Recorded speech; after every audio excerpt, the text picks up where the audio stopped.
Container gardening can be a lifesaver, bringing color, energy, and often edibles to difficult spaces. But it can also be a headache when it goes wrong or it never goes right in the first place. Today on the Garden Mixer, as you're stuffing your troughs and packing your urns and trying to create a mini garden where the plants are just hopelessly in love with one another, we'll talk container gardening hacks that go well beyond thriller, spiller, filler.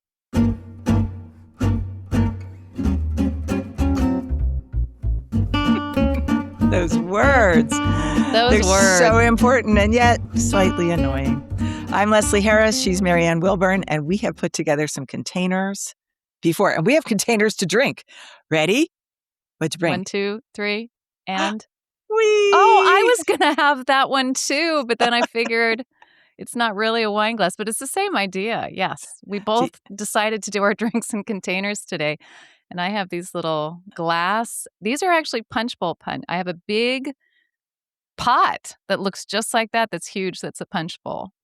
This is actually for our One More Sip, because we're talking, people who don't know about One More Sip, those are our in-between episodes that you can get through Substack. And on that one, they're just little ones that come in between our big ones. We're talking about tropical fusion, tropical plants. So you are drinking a red. Any particular grape you want to share? A beautiful, beautiful Alexander Valley, Sonoma County, Cabernet Sauvignon. Can't go wrong. The only thing that's wrong with this picture is that I don't have a beautiful steak in front of me. And I'm just going to drink it on its own. But it is so good that that's okay. What about you? This is from Mr. Jefferson's gift shop. I am still, he loved his gardening, TJ, devoted to the garden. He had another famous quote, "Though I am an old man, I am but a young gardener." And that's the way I feel sometimes, especially when I forget stuff. I feel like that 100% of the time. There's the more you know in this discipline, the more you realize, whoa, I know nothing. Yeah. I know nothing. But what I do know is that you asked me a question and the answer is a dark and stormy. A little rum, a little ginger beer, num, num, num. Not my favorite, that ginger beer. I know. Well, cheers. And here's to a contained episode, concisely contained today. But let's go straight into Clear Up Corner. Yeah. Do you remember when I mentioned that my daughter mentioned that removing the anthers from lilies might increase their time in your vase? Hearsay. Apparently it was hearsay. But it's kind of myth, kind of like I looked at a bunch of different sources, not just chat. And it's kind of, there's a reason why you would think that. If you remove the anthers, the pollen, if it drops onto the plant itself, begins the aging process. So there's science behind the senescence of a plant as it starts to want to have the babies. Like, I must be mature. I got to have the babies. However, when it's sitting in your vase, that's probably not going to make an impact.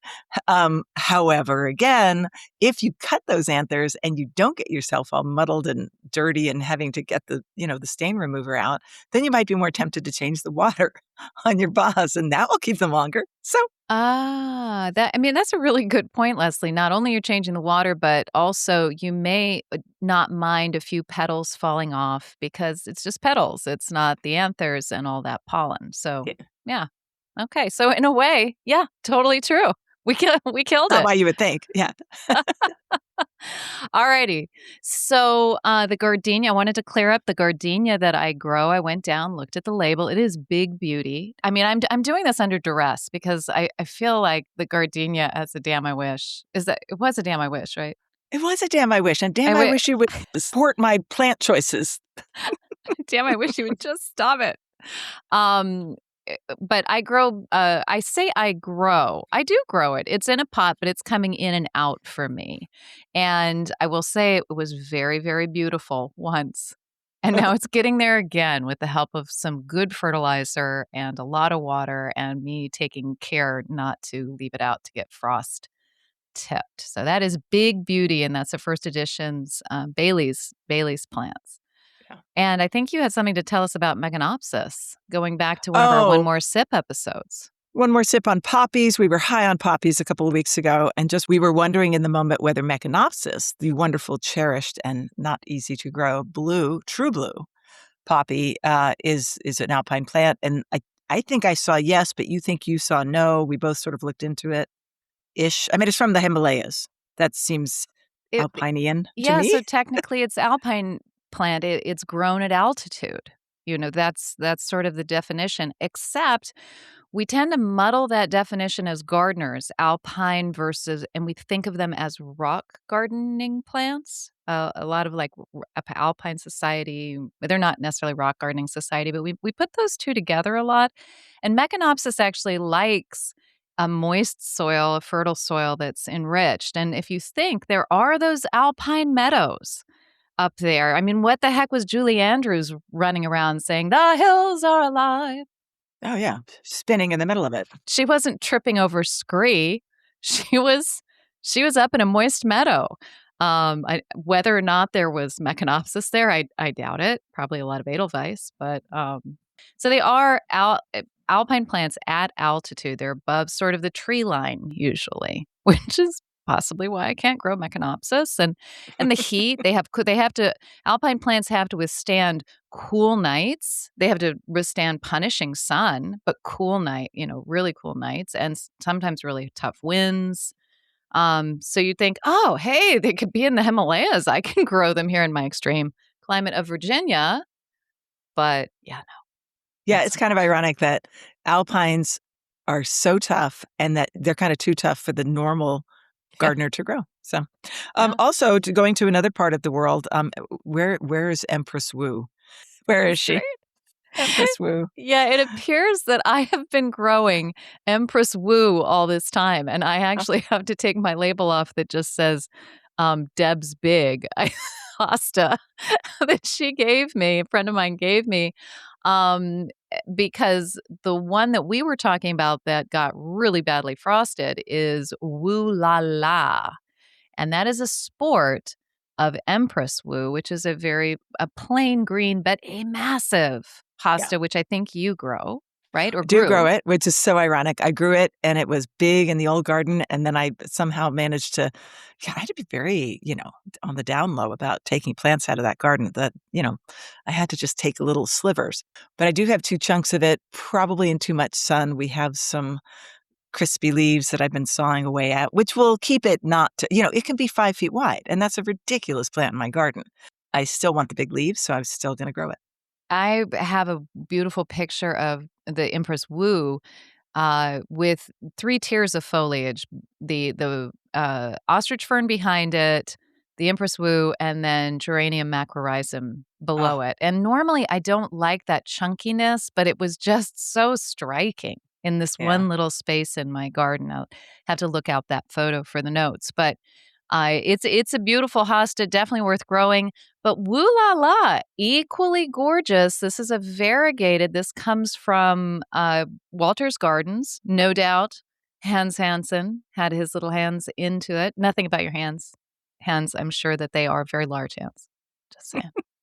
But it is a beautiful, beautiful hosta that I get to actually see grow to maturity in my garden now that I have deer, if I can just get past these punishing freezes. What is the variegation on it? Is it white? Yellow. Is it It's yellow, yellow? yellow, On the yellow and outside of the green. leaf, so green, On and then the inside, stripy, uh, photograph? You will send it to me. Everyone will see it in the video edition 100%. of Yeah, the garden mixer. Anything else for clear up? I believe we have cleared it all up. So containers. I had to do so many. I had to put together so many of them. It was a speciality of when I ran a gardening business. Ding, ding. Okay. Can we just make that the ding, ding for every time I say a client or, yeah, we'll Oh, try. I do love doing that. Okay, we will Mm. we will just have the one bell this episode because it's going to be a lot of this. It's All kind right, I mean, I've done it's a bunch of happening. containers for myself too, but I mean, think about it. If you're gonna hire a gardening service, you want containers, and you're gonna go big on those mini little gardens and beautiful scenes, and then we're fussing with them every time we go, and most of these people, we were in their on their porches every other week, some of them every week, some of them several times a week, so I do have some experience. I know. Sounds so amazing. Gosh. Oh, It's a it's luxury. like my fantasy. Who needs porn?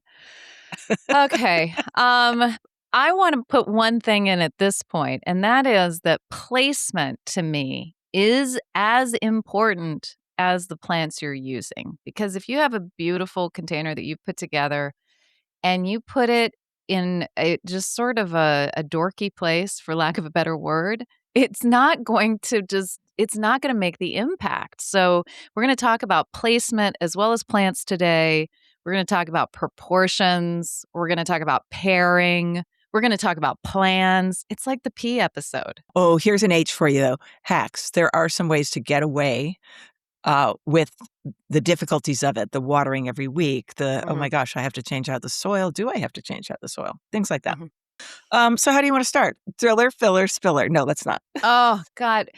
So I there is a wonderful group called Digging In, Oh, which yeah. is a professional container gardening organization that's across the United States. If you are a professional container gardener and you're listening to this podcast and you're not a part of this group, I would get thee to the internet and look it up, digging in, gathering, and you're going to find so many resources to connect with other small businesses like yourself or large businesses. And our good friend Andrea Gasper is the one. She's my travel partner, and she is the one who started this wonderful organization.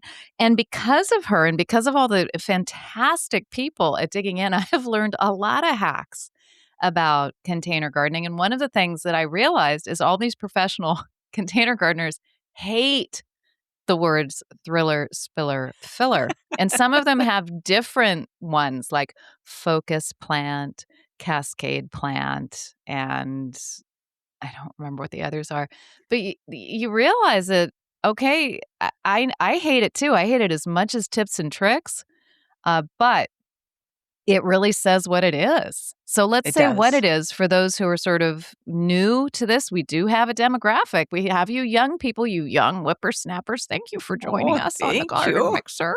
Seeing us out into our dotage. So, It's a really good combination because you get the height, and sometimes, I'll put something very low in a container, and that'll just be it. There, a moss in the right container can look good. But if you're gonna go for a combo, maybe not for a window box, maybe not for a certain low urn, but for a lot of containers, having something tall, having something, oh, what did my friend call it? The dribbler. are you sure she was talking about your containers? She's she's fabulous gardener. She's 95 years old. It was worse than dribbler, Oh, I'll think she of it. very much might not have been talking about No, your she was containers. talking about containers. Fabulous sense of humor, Donna has it. And Oh, then the stuff Donna. that's in the middle. Oh, you've been to Donna's garden. What did I she have, and she is wonderful. It's the droolers. I think she might have called them droolers. I think we're gonna go back to, Spiller. Something that's spilling out. And, a lot of this is annual action in summer, or if you're not a highly engaged gardener who wants something in a container every bit of the year, some people just say, "It is summer, I will now do my containers." A lot of gardeners operate that way, and that's a fabulous way to do it because annuals are geared to give you joy, for 4 or 5 months. Doesn't mean you're completely done when you plant them. Got a Mhm. question for you. If you're doing so right now let's concentrate on combination containers. And Okay. if you are putting together a combination container, how full do you want it to look when you're finished in that moment? Absolutely stuffed. Just Me too, me too. Me too. stuffed. And I used to be very careful with spacing them out, give them plenty of room. And then a friend of mine who has a nursery here, Louisa Zimmerman Roberts, just watching her do her containers, which I envied every year, watching her put those together and just cram these plants in, and realize that they're with enough water and a good amount of fertilizer, they're going to be, and a good root run, which brings us to that idea of the size of your container. Mhm. If you're doing this, if you're packing these plants full and you're doing it with a very small root run in a small, shallow container, you're going to be sad. You're going to come back. You're going to try and sue us. So we need to make sure that we have said a large amount of soil. staying proportional to the size of your arrangement. But that is really important because you do want all that filler. You want all that fluff, that flurf. You want all of these guys just absolutely in love with each other. That's the best way to say it. They are just embracing, they're fondling, they are having fun. And that's what you want. But Oh, but okay. well, I was just gonna say over the course of the summer, you don't you probably besides water, you have to execute some jurisprudence because By executing. well, or just editing. Mhm. So, we had and I try to do this for myself, but I don't really need to because 'cause I'm just not as into combination containers here. I do cheater stuff here at my new little garden, but there were a million combination containers full of happy annuals, and the instructions were, as I trained any new gardeners, it was take away a third. If it was an every 2 week. If it was an every week client, take away a fourth. So you're reaching into petunias, you're yeah, you're deadheading zinnias, you're just taking things away, even if it's in full flower now, and the freedom of you can get rid of all the flowers if these clients have gone to the beach for 2 weeks. You edit Mhm. and edit, and they come back to a really good show, and you could do that for yourself as a personal gardener. You can just wipe out all the flowers, give them to a friend, and you can do this for your borders too. It doesn't have to be a container, and you come back to fresh flowers and fresh foliage because we don't always just put flowers in containers, right? Sometimes foliage is the fabulous filler. Should I say filler? The stuff in the Oh, middle? yeah, would it be well, like, it could work as a couple different things depending on what it is. Like, for instance, some of my smaller containers, if I love the edible Bright Lights chard. Which is a Oh, yeah. gorgeous foliage. If it's looking good, I mean, you have to keep pinching those leaves off, but you can keep throwing them in salads, I guess. But you have those fantastic ribs that are different colors, and then you have that lusciousness of the leaf, and it becomes almost a focal point there in your container. So I think filler. I But they mean, can I mean, they're fabulous droolers. She does say drooler. It just popped in my head. Donna she says says droolers. strollers. She's Okay. amazing.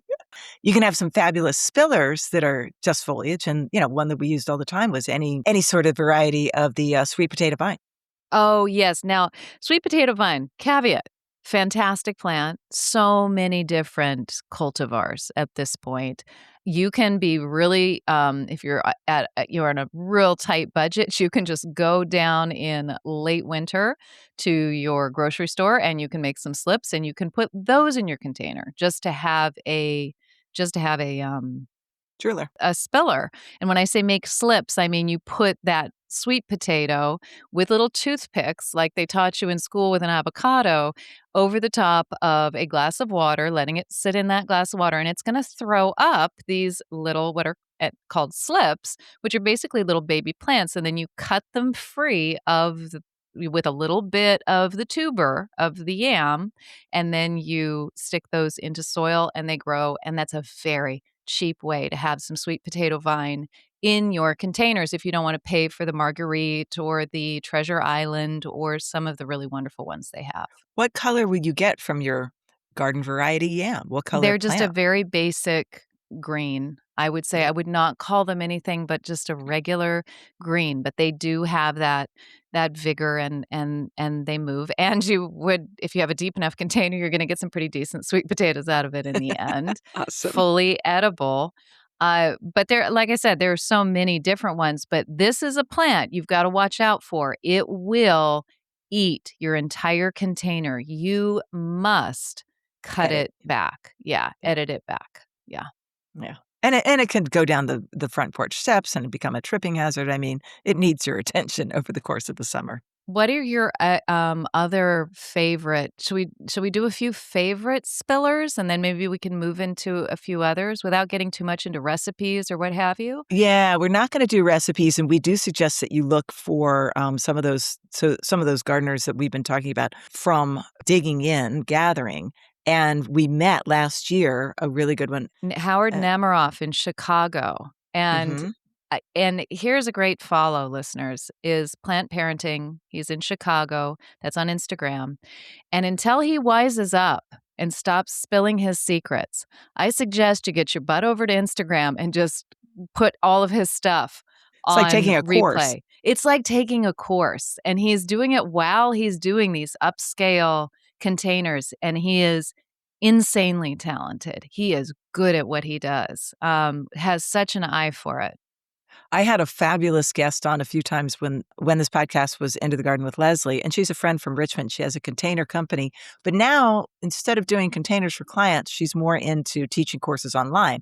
So you can do your free course with Howard, or you can check into Contain Creations with Oh, Steph yeah. Green, and she's a fabulous person. She Yeah. is. I played some mini golf with her, or not mini golf, what do you Top golf. My very first Top golf Wait, experience, and I wait. know, it's crazy. I know, I know, your golf world, your horticultural world all coming together, it must be very confusing for you. Yeah, I'm a little amazed. She's a cute little thing, and fun Yeah, that I sounds like so her a lot. demeaning. Doesn't matter. Steph, you're gorgeous, and Yeah, and she's and you know wonderful your plants. and You're very wonderful. accomplished, and she Yeah. does offer courses if you want a proper course, but tons of ideas there. Other droolers, other spillers. I would say what I'm using right now is that Tradescantia, the green and white variegated one, because it doesn't seem to die, and I'm sticking it basically in every plant. And when we were making notes for this, I said, "Oh, can we talk about just for a minute? You can have ground covers in containers in a sort of a way." So where I like to use that, and I know you've done it too, is if you have a fairly big pot, because a plant has a fairly big root system. Say you're doing a topiary boxwood, say. And so it comes down as a stick, and then there's soil. And it can be prettier. You could use gravel, but you could use, instead of, and this plant is as important too, you could just cover up that soil with a plant that you can then trim into that little circle around it. It can look beautiful and very intentional. What are some other spillers you like? So I'm wondering if it's a spiller or if it's really a filler. It's a little bit of both. Would be the euphorbias that are sort of generally grouped under the cultivar name Diamond Frost, Oh, yeah. which is a very lightweight, constantly blooming euphorbia, and I can put one of those in a container, and it moves through the whole container, which really makes it a filler, but it does sort of spill a little bit too. Oh. There are begonias that I love, boliviensis, which just sort of drapes very seductively over a plant edge. I love a lot of Tradescantia. The pistachio is so fantastic. It's a very white and green. Mhm. That is a gorgeous one. A lot of mine Nice. fulfill 2 points, like the euphorbia, the Cretan brake fern, one of my favorite plants for a container. It is a score, and if you get a hold of it, you can overwinter it actually in dark storage with maybe a little bit of light in stasis. I've done it in dark storage accidentally, but being careful with making sure that it's hydrated. But it comes back out and you get this gorgeous thing going. And these are the ones that they're white and with a green margin, and they do this sort of starburst effect out of your container. So are they a thriller? Are they a filler? Are they a spiller? They don't care. They just know they're beautiful. Yeah. Um, Shade containers are so different. You have some more options there. I mean, houseplants that dringle. Do you know that I use hack-on grass sometimes, Saccanochloa? And it oh, just, yeah. instead of it's not going to spill too long or too far, but it's just going to, you stick it in a corner of a square container. It's just going to say, "Oh yeah, just have a little tousled look to my edge." So Mhm. that can be a good one. Other sunny ones. I mean, there are lantanas that could grow. Oh, you know what? I sort of treat Yeah. um, my retaining wall in the bowling alley garden as a container. I just sort of think of it that way, and I got 4 drooling rosemaries to plant up there. Ah, okay, that actually is you may get those through. I wonder if you might get those through your winter. Have you? Have they gone through a winter? No, no, I just got them. I just assumed that they would Okay. be, I mean, Hardy? Yeah. I'm wondering if they are because I know that they were always on the side of the very, very rocky, no water, decomposed granite hillside of my childhood home. But that is in zone 8, and you are Hmm. 7B. And I don't know if they can come down a half zone, but it'll be interesting to find out. But Yeah. yeah, everybody thinks of rosemary as upright, which looks great in a one and done container. But in a maybe like a Mediterranean herb container, it'd be much nicer to have it going over the edge. I love begonias when it comes to shady containers, Mhm. and whether they are spiller, whether they are filler, and sometimes thriller. And one of the coolest things this last year was that my begonia grandis has been sort of sending its spawn out into the world and ends up in the containers that I have along my steps. And so that last big punch at the end of the season is Begonia grandis when other things are, getting slow or, or slowing down a little bit. And you haven't planted it, it just appears? It just appears because it's seeding over the top of the wall above it. And nature's amazing. Bottom line, nature's amazing. I know. All right, we could go on for a long time about some, specific plants. I think we've done spiller and filler a little bit. Can we talk about thriller, that anchor plant? And let's talk about it in terms of that. You can choose anything you want, your favorite thing that's kinda big, kinda special. But an a topiary comes to mind, those are fabulous to fill the bottom of. But keep in mind that that could be something that you really work with all year long. Mm. So, it could be, for instance, I have a very large pot out front where I have an osmanthus, and in the fall, I put in pansies, and in the spring, the pansies may or may not come back depending on how attentive I've been. But for the summer, I'm probably gonna get because it's a really baking sun and metal cars parked in front of it, and it's like, "Oh, could we be any hotter?"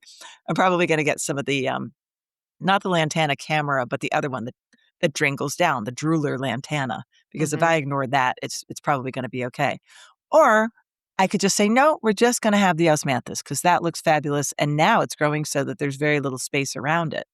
But it's nice to have that stalwart that gets you through seasons where you're only doing the bits around the bottom, right?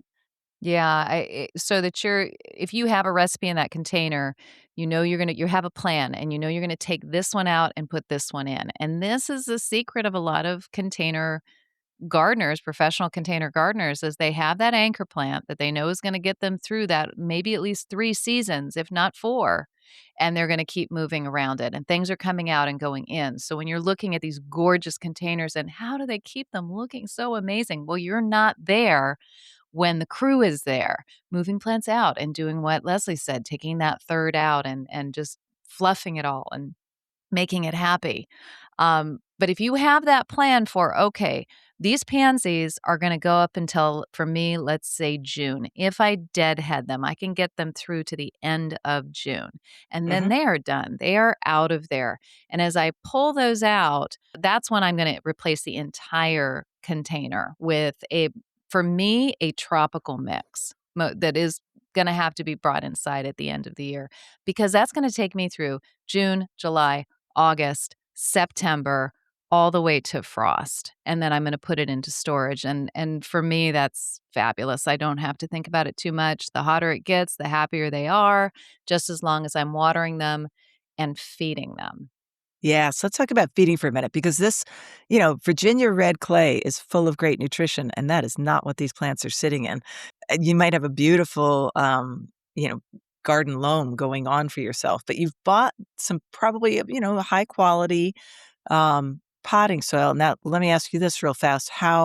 When you're going to let's say it is a mixed container or that one you're talking about with the pansies, do you start again with soil or do you just go top third? What do you do? I do sort of top third. I just sort of look at the soil, feel the soil, smell the soil. I know that's a little bit of that's one of those that's unfair to people listening. That's like saying, "How did you just make that incredible cake?" "Well, I threw a little of that in, a little of this in." And it's like, "Well, that's not fair. Tell me how you did it." And I do reuse soil unless I've had some sort of really bad Problem. problem, which I haven't had. I haven't had at all. And if I have had, it's been because of a fungus issue because of a lot of rain and not enough aeration and that sort of thing, but it's not really a terrible soil thing. So I do reuse. I always add more fertilizer, and I tend to use in my pots, I use a synthetic fertilizer. In my garden beds, I use a organic fertilizer. And I've just always done it that way, I guess. I want Mhm, the extra pow in the containers. You're constantly putting water through that, so nutrients are leaching out into our water mhm. system. I'm not gonna think about that. Blah, blah, blah, blah. Um, but I tend to they're going through those nutrients faster, Yeah, and, because that's all they've got, they can't move their roots out. So, and with the watering, it makes a difference. So I tend to use a synthetic fertilizer, just a very balanced 10-10-10 yep. usually, and that seems to do it for me. Are you using something special, something magic? As a personal gardener, I use nothing. You don't use any fertilizer at all? Well, that's why my plants don't look very good. Oh. No, I actually do. I have some osmocote. My mother I remember my mother used to always be sort of, "Why do," good friend of hers, "Phil's plants look so good and mine don't look as good?" And he would just say, "I keep telling you, you have to fertilize them." And, another year would go by and she'd be like, "Phil's plants just look so great." And you need to feed them. What are you not hearing? And it's true. As a personal gardener, I am very lazy about feeding. I'd use some osmocote that I try to remember to stir in there probably once a year. I could be better because they're not getting their nutrition from anything else. So it's really quite important if you want your potted plants to look good, Yeah. including indoor plants, honestly. As a professional, we always had that water soluble blue stuff on the truck, and that's good in so many ways because you're quick at the client's house. You're watering and feeding at the same time. If you arrive at the client's house and they haven't been watering, you can't use that stuff because you're just going to kill the plant. It's already very stressed. You will So that's burn the an hell out of it. only water situation, but Yeah. it's a great solution if the plant has been well hydrated. Now, there is a problem. You have to, if you're fairly new and you're like, oh, I want to have this here and this is my container, it's on my porch, my beautiful flagstone porch, those salts can stain stone. So do be careful. I am always mystified by people who put pots under plants outside because to Pots. me, they're just like, oh, you're going to start a mosquito farm. This is great. What are you going to call it? Do you mean saucers? Y- Saucers under pots. Yeah, Yeah, saucers to make most sense to me, but some sort of lifting mechanism. pot feet. Pot feet make 100% sense, but no, it doesn't make any sense to have a saucer underneath. And I mean, Unless you're worried about that stain from the salts of the fertilizer, but in that case, I don't know if mosquitoes can breed in a salty fertilizer water thing, but they I can know the breed in mosquitoes can anything. breed in oh my god. Yeah. So I wouldn't take that chance. Here's a good thing to do. You can flip your saucer. If it's a nice combination of a terracotta pot that you love, just flip it over, and so that it's sitting on something and the drainage might be a little better, but you don't be breeding those mosquitoes. And also with the drainage holes, those can get backed up with, if it's sitting in a saucer. If it's sitting on pot feet, it has a little bit more um, ability maybe to utilize its drainage holes, and so you won't end up with you have a 2 or 3 inches of rain in a 24-hour period, and it just sits in your pot for a while, which is not good for plants. That is almost always gonna kill a plant depending on the plant. Yeah, You could be really smart about this container drains well, this one doesn't. This plant needs pot feet. It needs sharp drainage. So, this lavender, I've gotta set hmm it up. I can't let the water even sit on the bricks underneath it. We gotta have some air in here. So knowing your plants can help you to understand your drainage situation, including blocking the drainage holes that might be too big or drilling for more drainage holes, which I've done before. yeah. Don't assume that the manufacturers of your pot know what's best for your garden plants because they do not. So if you need to drill more holes, do so. But remember, you can break your pot. Be very, Yeah. very careful. If you put some masking tape in a little crisscross on the bottom of your pot, and you can start your drill that way, and take it very, very slow. Do not put pressure on it as it's going down. Let the drill do the work, and make sure it's a very sharp masonry bit. Yes, and a Yeah. small one. You can always start if you're successful, you can always make it bigger. Yeah, exactly. Okay, so we talked about the sort of recipes, but I wanted to know from you before we move on from that idea. Do you use a lot of perennials, and not tender perennials, not temperennials or annuals, but like actual perennials from your garden in your containers? And if so, which ones? In the situation of a perennial that's gonna do better in a container than it will in my Virginia red clay, I tend to do lavender and very sharp drainage, some sedums, very sharp drainage type plants. I have a couple of crazy containers that I inherited from the gardener who used to be here that this will be my 3rd summer, right, 2023. I have been 0 for 2 in terms of what can grow there. I'm sports challenged. Does that mean it's good or bad? Oh, It's for bad. 2. Okay, It's it's bad. bad. You lost? I'm in a losing season, and we need a new coach It's all here. right, I've got my books. I don't need your sports analogies. All right. So this year I went for some perennials in these very thick, concrete containers. They're rectangular, and they're fabulous, but they leave very, very little room for roots, and if the plant is successful, the roots will grow. It kind of I don't know how, but it makes it so there's very little soil, so you should be watering those things every day, and I'm not around every day. So this year, I'm trying sedum and little blue stem because maybe they can make it.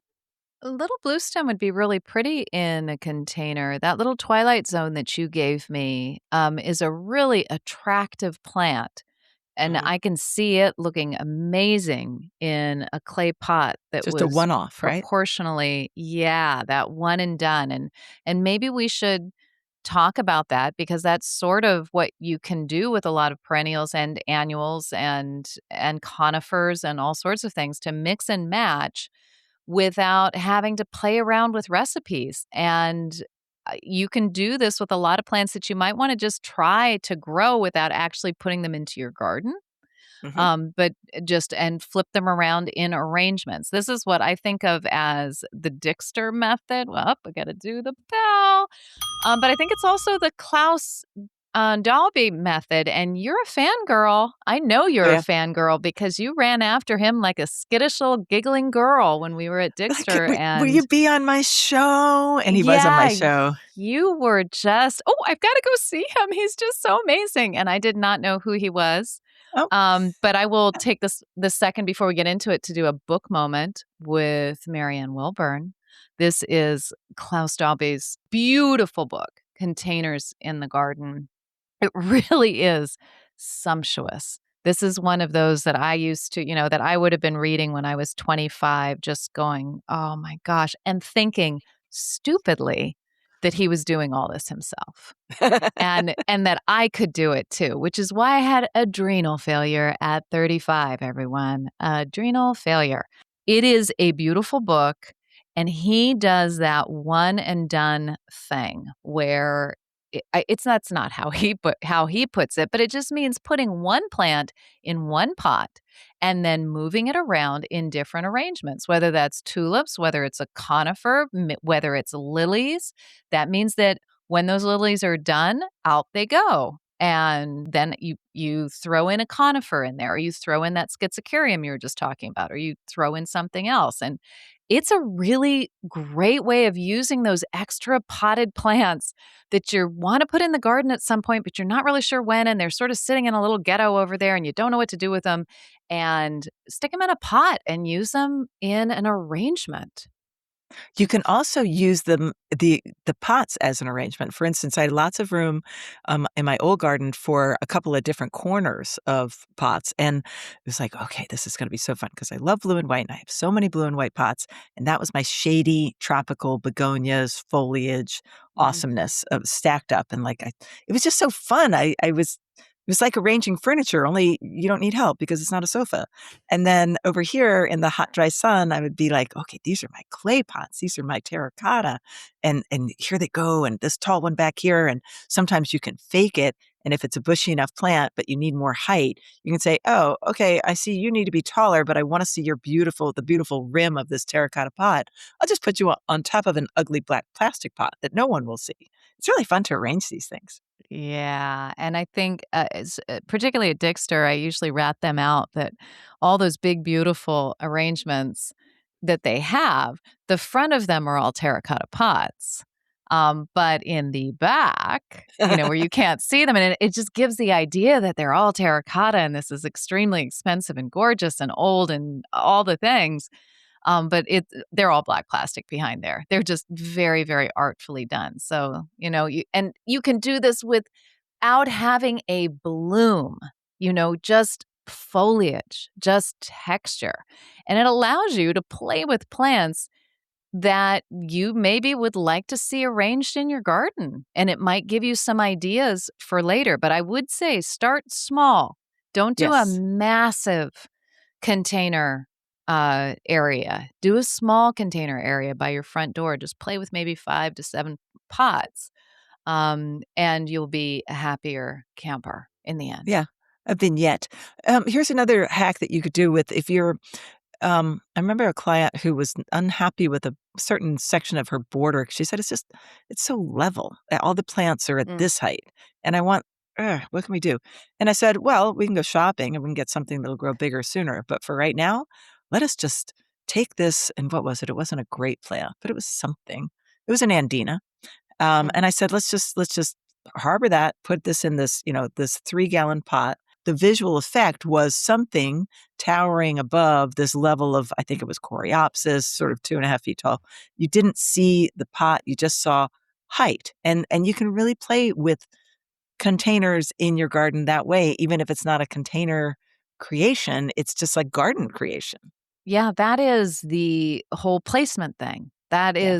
That's the second part of it because a lot of people don't use containers in their garden proper. They think of their porch, they think of the 2 symmetrical pots in front of their front door, and they don't realize that if they didn't do the symmetrical pots and they maybe put them all over to one and grouped them on one side and made a little asymmetry there, that it would be visually far more arresting. Or if they maybe put just some by the front door and then maybe mirrored them a little bit further along a garden path that was starting to get your eye moving.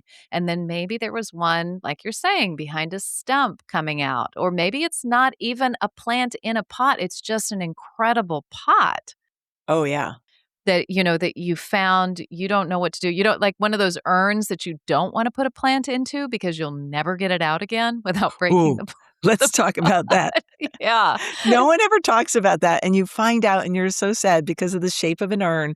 There's a place in that urn where the root system is just gonna say, "Oh, thank you. Thank you for letting me Oh. expand into this spot," and if you ever wanna get that plant out, the plant dies even, Yeah, and it's a squatter.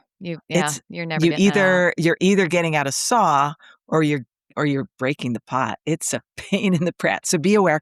I used to stuff garbage bags into the place of a particular urn that I used a lot that I loved, where it was just like, "You garbage bags go here so that the roots can't." That helped a little bit, but it didn't solve it. Just be careful. Yeah, if you have a big urn, one of the that's sort of I think we're doing sort of the same thing where I've got a large round, it's not an urn, but it's an amphora. That's what I'm trying to think of. That shape, that Yeah, round sort of belly shape. wider low and What skinnier high. Yeah. And so I fill that 3/4 of the way full with just garden soil, which is nice and heavy and anchors the pot. Then I put down plastic, and then I put down up at the and we're getting up real close to the top, and then I can put an annual like a kufia or something in there that can, it's only got about this much root run, but it's enough because it's wide and it's only one plant. And I can it's gonna die, and I can let it die at the end of the summer in the fall, and I can get that out.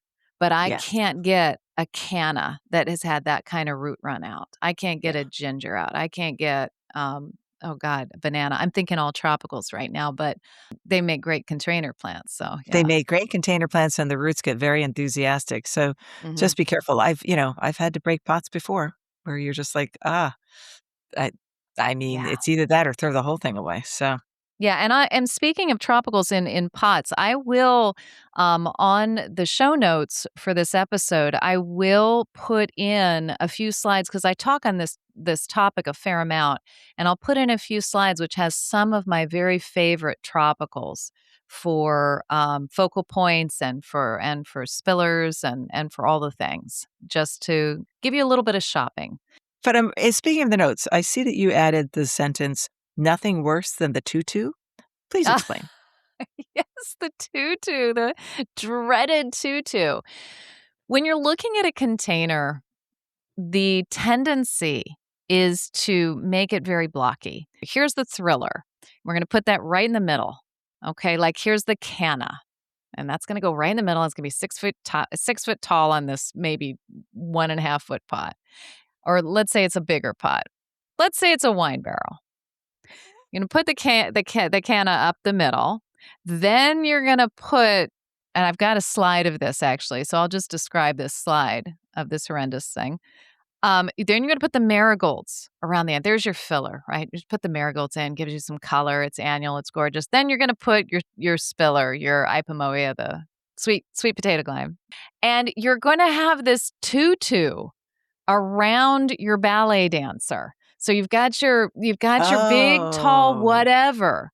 And this happens a lot with tropical plantings, especially with canna, with ginger, with bananas, where you have the big guy, and then there's really very few things that can sort of meet that big guy where they need to, and so you've got very differing levels. And your eye takes those levels in fast. When you're putting a container together, you want to make those levels just obscure. No, is obscure the right word? What is it? Amorphous? No, ambiguous. You want to not be sure where this plant starts and that plant begins, and you don't want the tutu around the ballet dancer's hips. And so look at the proportion of your pot. How big is your pot for how big is the tallest thing in the pot? Make sure that's proportional. You don't want to have a 6 foot canna in a 1 foot pot. It just looks weird. If you can't get to that banana with your marigolds, then you've got to have something in between that can play, maybe a canna. And that Or a means your pot's going to tall need to be bigger. alocasia that's going off to the side, jaunty, something Yeah. that knits it together, yeah. Something that knits it. That knitting word is a great word. You used that last episode, I think. I love that word, Yeah, knitting. Yes. yes, Yeah. knitting. Can we talk about smart pairing? Because this is another one of the basics that we should think about is putting plants together that can handle the same conditions. Sort of Yeah. like the herb gardening episode we were talking about. Yeah, and it's true. It's kind of fun to stretch the limits on this. If you because that begonia loves to dry out between and then something else doesn't. And but they look fabulous together. It Mhm. can be done. If you want your life to be easier, you will understand the water and sun requirements of what you're putting in the same pot so that they can all be happy together. But I would caution people to you know, n to not experiment just in case you could. Not S experiment? This is the garden mixer, Leslie. Hush. I'm so sorry, listeners. sorry. I would caution people against not experimenting because Oh, you can come up with some happy accidents even if it's not playing by the rules. yeah. So, one of the biggest challenges for that for me when I was running my business is if I had to have matchy-matchy symmetry pots and one was Mhm. sitting in the sun and the other was sitting in the shade, and you're like, Oh, yeah. I can't." Oh. So you sort of had to wrap your mind around the fact that, okay, that's a 12-inch tall thing that blooms pink over here. We can do a zinnia. Oh, but we Mhm, can't do that here because it won't flower. Oh, the begonia could. Okay, so you could do that. Not everybody. I mean, Marianne is clearly not a fan of matchy matchy. I don't think I am either. But sometimes you need it, and certainly a lot of times clients might need it. mhm, Sometimes it's pleasing in a on either side of your front door. Sometimes it's pleasing in a window box. mhm. But understanding what plants need is a challenge, right? What if you can't afford the big containers, on either side of the door or what have you, and you've got a whole bunch of smaller containers. The thing that I tell people to do is to group them, get them together and use bricks, use risers, use upturned pots to make an arrangement at different levels to make something that is greater than the sum of its parts. Yeah. And that was certainly, I look at some of these big containers and I don't buy them. I mean, they're just so far out of my price range. And especially since I used to go bottom feeding at Patapsco down in Baltimore with a friend. We would do it every year. And Jack retired now, so he can't do that anymore. But we'd go looking for the real big containers that had like a little tiny crack down the middle and that we could get for $10. And you get out to the real world and that is a $299 container. And you can't afford that, but you still want that impact. And the way Mhm. to do that is to group your containers together and to make an arrangement with your containers and with the plants. Yeah, and it's so fun. And it is fun. It is fun. Just a couple of things that we used to do when, we had to possibly move a container. So, say you do have one of those big containers and it's heavy.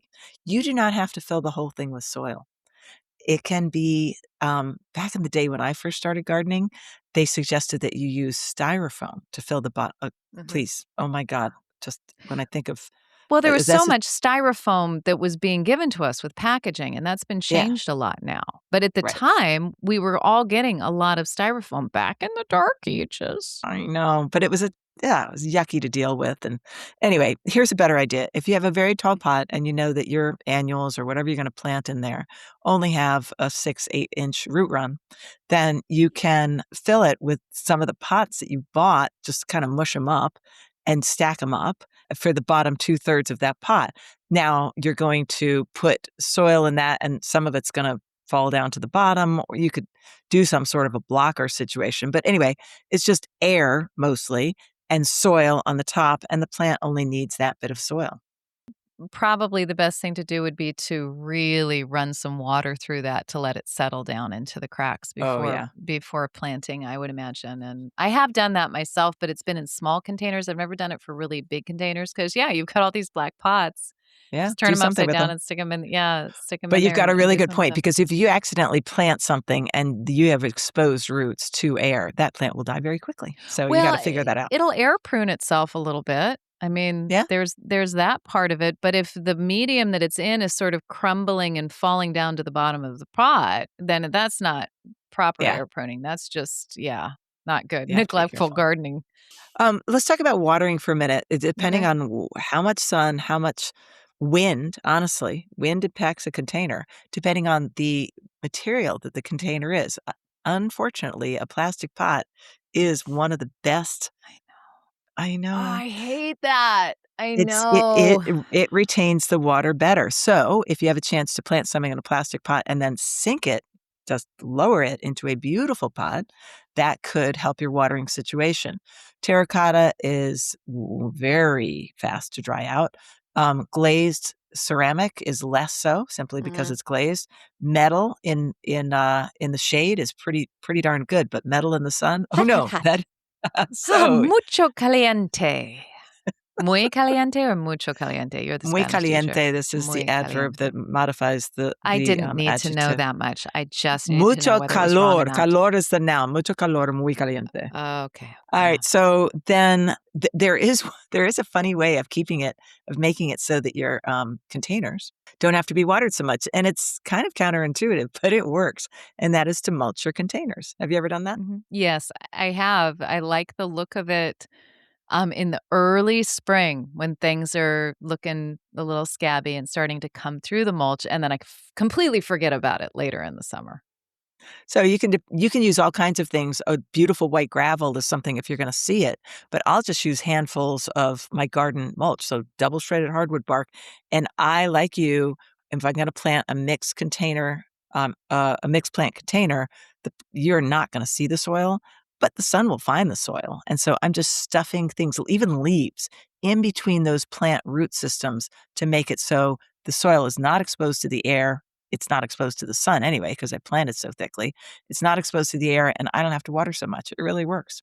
Another watering thing you can do is use a wick system, and you can do this yourself just by pulling a large piece of a cottony material, some sort of a thick, felty material, a strip maybe this long, and you fold it in half, and you grab that middle bit with something that can help you pull it up through the bottom of the pot, like a plastic pot, and the soil goes all around it. So you start that way. You put your plant in, and this is the small pot that you're going to put into a bigger pot.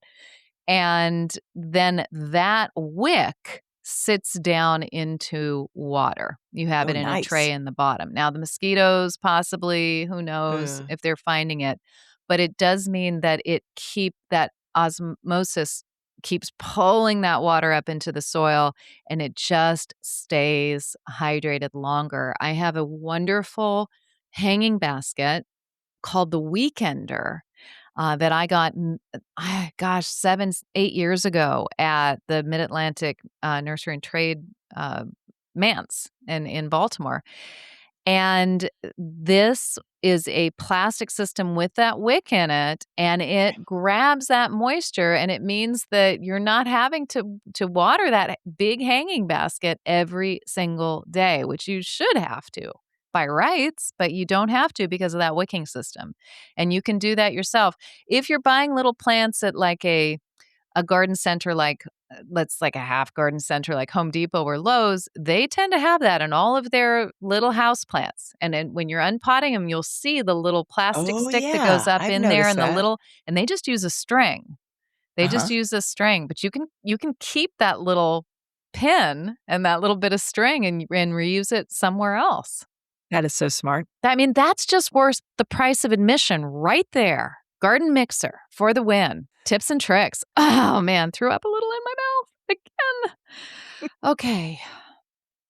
Did we land the plane? Have we hit all of those These are hacks watering. that you need to know to be successful with your summer garden containers this year? When we got started, I felt like this could be 2 episodes, and I think we got it all in. So, Did we? yeah, There's nothing more to learn.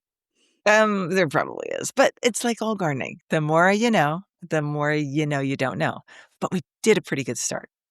We did. And listeners, if you have some fantastic container hacks, please email us at comments@thegardenmixer.com and we'll either put it in chat, or if you are a One More Sip subscriber, you can put it in the chat yourself on Substack and you can find out more information about how to do that. We're about to go into our One More Sip episode for next week, and we're going to be talking about tropical fusion, being successful when you put those big, bulky, incongruous tropical plants that are so awesome into your garden. How do you make them work without making them just be so, so obvious? And we'll probably talk about a few of those in containers. But for right now, I think we've done enough containers. Hang on a minute, because we have some more horticultural information for you in the form of Damn, I Wish I Had Planted That. We'll be right back. That didn't sound awkward at all. We have some horticultural information for you. Just wait just one moment. Let's get it. Where are my notes? Okay, you. I'll do it again. Now, see, if I was editing, I would keep that right there just to prove that you're not as good as you look. As you said, I think we've landed the plane on containers, but hang on, because we got some more good plans for you at the end of this episode when we do Damn, I Wish I Planted That. So much How's that? better. Just knocked it out of the park, Harris. Hey, so we have some comments, just a few, that we wanted to talk about. And I will start from something that somebody from YouTube put on that I thought was very amusing. She put it on a bit ago. Sorry, I was late on this. Her name is Nelda Hargo29. And I think we were talking about botanical names and Latin and that sort of thing. You know, we did an entire One More Sip episode on that, which should come up in a few weeks. It's been available to our One More Sippers. But as you know, we are putting One More Sip when it gets to its first year birthday. We're putting those older ones onto YouTube. Anyway, here's what Nelda says. My non-gardening friends believe any Latin name that I actually make up for any plant, because I generally say it's a terzinta. Because in July, it turns into yellow loosestrife. I guess Nelda has a lot of that in her It garden. turns into. So we want to say a big welcome to Bonnie King, our newest mixer, and to all of our mixers and founding mixers. We appreciate you, and we are going to be doing our summer mixer party on June 3rd at 5:30 Eastern Standard Time. So bring a cocktail and learn how we're going to conquer those vases with the chaos of what's going on out there. We're going to bring it in. We're going to make it tasteful. We're going to be messy ourselves, but it's going to be beautiful. Whatever we can find, we're going to make it work and give you some tips on, oh, I just said tips. We're going to give you some hacks. Is that better? On how to make it work. Ideas. Ideas, Ideas. concepts. But we're going to have fun. And if you've got some questions about how to conquer your vases, please send them in to our email at comments@thegardenmixer.com so we can answer them on the episode. And then you can also ask questions on the episode, and we will endeavor to read them on our screens while we're doing this. Which will be a very big challenge because we're kind of getting blind. We're getting old. So what's going on with the deer fence lately? This week, I hallucinated a deer on the inside of my fence because I was sort of coming out of sleep. And I was so used to looking out my window as I'm waking up and seeing deer eating things and, generally making their way down to the main garden. I think that it was just sort of in the back of my mind. And I saw this one deer and in half of my head said, there's a deer fence. It can't be there. And no, it's there. It's definitely there. And so I got out of bed. I got my boots on, didn't grab my coffee, and I walked the entire perimeter of the fence with the dogs, and no deer to be found, and no sign of incursion anywhere. Nothing nibbled, no holes in the fence, no areas where it could have skinnied through. So I think I was just hallucinating it because of PTSD. I'm pretty sure. I forgot I had another comment from another listener regarding your deer fence. Do tell. Yeah, hang on. Let me just pull this up. We have a listener named Aaron Shannon. Oh my God, Aaron, the guilt. It overwhelms me. I wrote to Aaron, actually. I wanted her to comment. My question was, Marianne feels guilty about this deer fence. And she mentions that you in particular might be wounded by her reports. And Aaron responded, I've heard. I'm probably partly to blame because I do razz her a bit. To be clear, she is not wounding me with her reports, okay? You are not hurting anybody. I totally expected Aaron to go, oh, yeah, it does hurt. It hurts a lot. Aaron, you just missed an opportunity.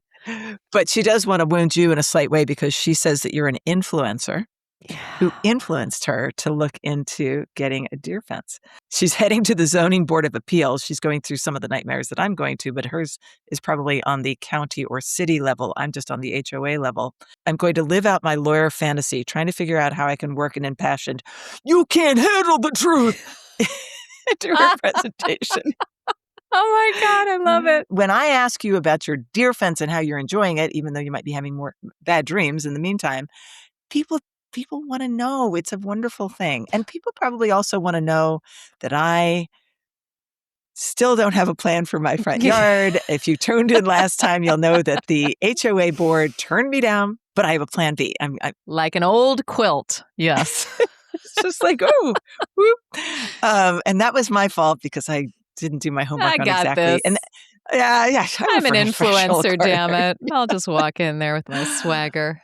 So my next plan is to actually tone it down in terms of plants because I realize that if I just get a couple of trees out there and a few shrubs, then I can always do what I do now, which is every time I edge, we take this much more grass away. They are listening to this podcast, Leslie. They are listening to this podcast. And I will agree with you and with Aaron that my guilt is all self-inflicted on the deer fence because the reason that I finally got the deer fence, the tipping point from me was listening to Sandy Schaller at a conference. It's just a gardening the Wave Hill lady? From Wave Hill, who had after 20 years gotten a deer fence. And just being in her presence as she discussed it, I wasn't thinking, you bitch.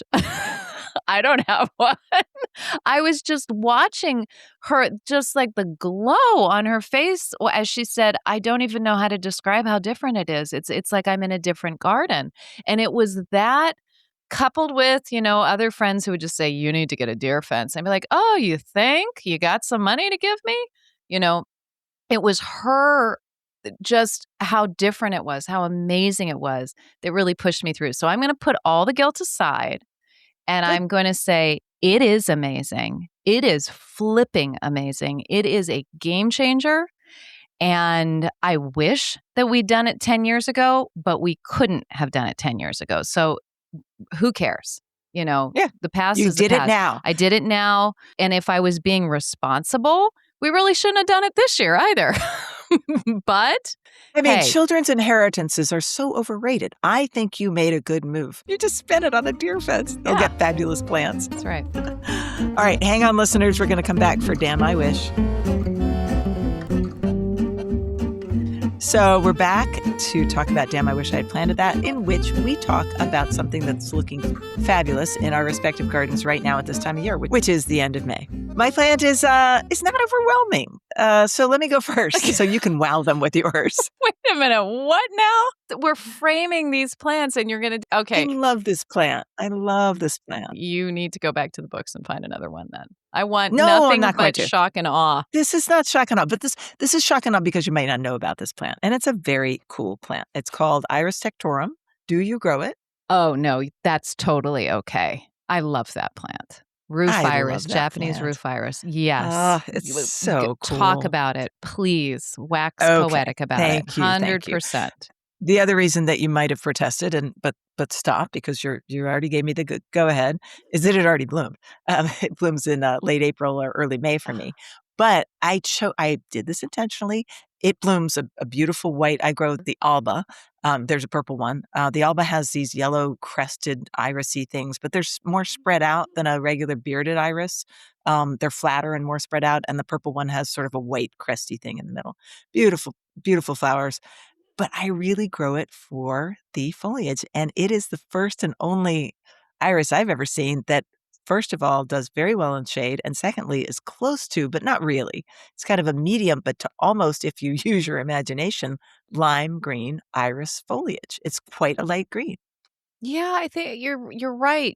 I've been terrified because I got a virus on mine. I have some purple that came with the property, was here, and it was the first I'd ever grown it, and I loved it, and the fact that it was in this dappled shade, and what do you mean you're blooming and you're an iris, Right. and it was just spreading along. And then I moved some of it down to the sunnier part of my garden, and it promptly got some sort of virus that just hit all of them, and I had to completely remove it from there.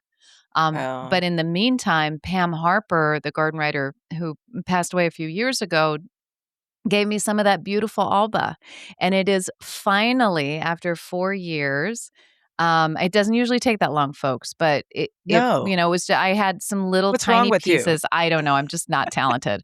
It has come into its own this year, and it's absolutely beautiful. So I'm with Leslie. This is a great plant to get if you don't have it. It's not a named cultivar. It's not a plants with No. it's a plants without press. It's a pass along plant. It's a pass along plant, and actually that's part of the story.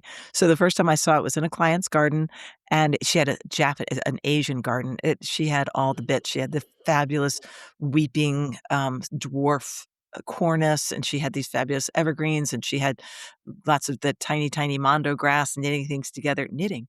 I keep saying Knitting. knitting, and I Love don't that. know how to knit. Anyway, I thought, oh my goodness, I love this plant. It is so gorgeous.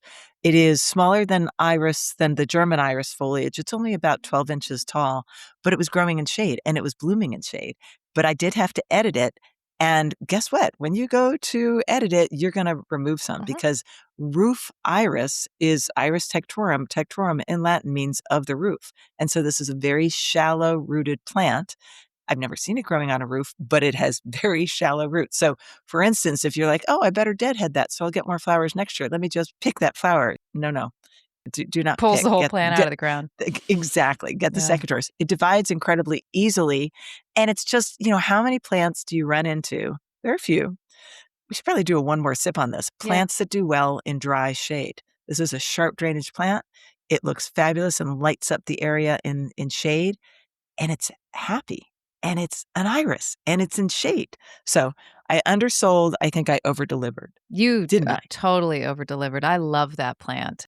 Nothing more to be said besides grow it, find it. Grow it, find it, Yeah, and grow it. grow it, find it, plant swap it. Mine is a big, blousy, beautiful rose, which is a true damn I wish I planted it because I saw it in someone else's garden and went, damn, I wish I planted that. And I did. This is Buff Beauty, which I have always thought of as a climber. It's a 8 to 10 foot climber, but it can also be grown sort of shrubby. And actually, the friend who had it, she used to have a party called was it Days of Wine and Roses? Oh, I'm trying to remember because she was so into roses, and she'd have this rose party in the middle of the summer. It was so beautiful. And this is the one that stood out to me because it was a beautiful salmon color, very deep, rich in the middle of the rose. I don't know my rose terminology real well. I know that it's not a quartered rose, and I know it's not a hybrid tea. I know it's a hybrid or not a hybrid musk. It's a hybrid musk, but it has that lighter outside, the darker inside, and against a black fence, which is where I had it and had. That's a tragic story I want to talk about in a moment. It Ooh. absolutely stunning. Absolutely stunning rose if you're looking at it, and very well behaved, took really well to pruning. And when you think about the fact that you can just put it in the back of a border and let it sort of do its thing or put it up on something, I mean, you can't really go wrong with this. The scent, it's there. There is a scent. It smells good, but it's not, just because of the scent. It's really because of the beautiful blossoms. And when it wasn't blossoming, it had a very strong, very good foliage without a lot of disease problems. Until dum dum dum, Rosette Oh, I remember this came to story. town. Yeah. Uh, And I ignored it. Oh, I'm looking at a deer going on the other side of my deer fence right now.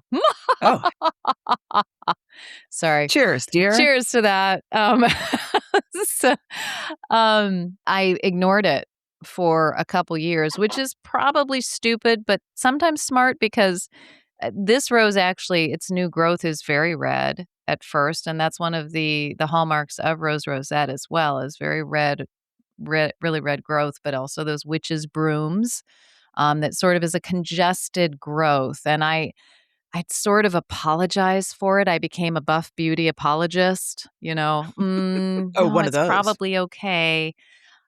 2 years in, it was obvious. It's Rose Rosette, and it had to come out, and that was a very hard thing to take a mature rose that otherwise is in a perfect place that you've gotten to that point. And I intend to grow it again, I'm just can't grow it there. And I'm just sort of watching other roses in my garden and seeing if we've got an issue here or Oh, if we're okay.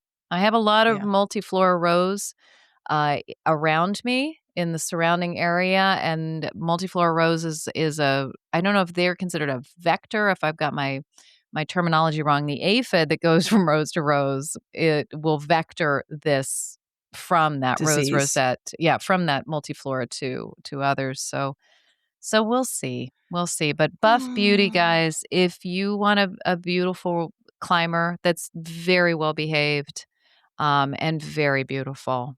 Hey, come see us on YouTube, on Instagram, on Substack, particularly if you want to become a One More Sip person. And we really appreciate you listening to us. And I think you've listened to us long enough. You have. I think we should say goodbye. Enjoy your garden and stay curious out there.